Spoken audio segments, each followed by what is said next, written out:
বাংলাদেশে যদি বাচ্চাদেরকে ইংলিশ শিখাইতে পারো, এটা বাংলাদেশের জিডিপিতে ইম্প্যাক্ট হবে। Oh yeah. যে English would be the biggest coding language, because ChatGPT আসার কারণে তুমি জাস্ট ইংলিশে বলবা, ও কোড তো করেই দিবে। তুমি একটা ভাষা শিখাবা, একটা স্কিল শিখাবা, একটা দেশে পাঠাবা, খেলা শেষ। আর কিছু না, কিন্তু এত কমপ্লেক্স কিছু না।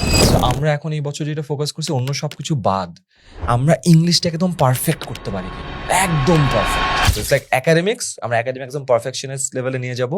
আমাদের এখানে আসবে ও বেসিক্যালি ফার্স্ট সেকেন্ড থার্ড হওয়ার জন্য যা লাগে তা হবে। আমাদের 1400 স্টুডেন্ট, তাদের ক্লাসে ফার্স্ট সেকেন্ড থার্ড হয়েছে। সবাই তো ফার্স্ট সেকেন্ড থার্ড হবে না, রাইট? এটা তো it's a zero sum game.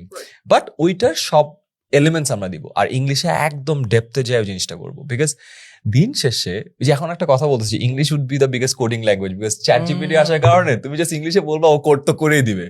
But এই জিনিসটা ইজ সো ফ্রিকিং ইম্পর্টেন্ট। যেমন আমাদের বাইরে রেমিটেন্সের ক্ষেত্রে যদি বলো, বাংলাদেশের সেকেন্ড বিগেস্ট জিডিপি কন্ট্রিবিউটর, তুমি একটা ভাষা শিখাবা, একটা স্কিল শিখাবা, একটা দেশে পাঠাবা, খেলা শেষ। আর কিছু না, কিন্তু এত কমপ্লেক্স কিছু না। তো ভাষাটা লাগবেই। তুমি বিদেশ যেতে চাও, হায়ার স্টাডিজ, তোমাকে ভাষাটা লাগবে। বাংলাদেশে কোনো ভালো একটা চাকরি করতে চাও, ভাষাটা লাগবে। এআই এর সাথে কথা বলতে চাও, হ্যাঁ বাংলা অনেক বেটার হচ্ছে, বাট ইংলিশে would always be better, because ওর ট্রেনিং এ ইংলিশের এটা আরো অনেক বেশি থাকবে অলওয়েজ।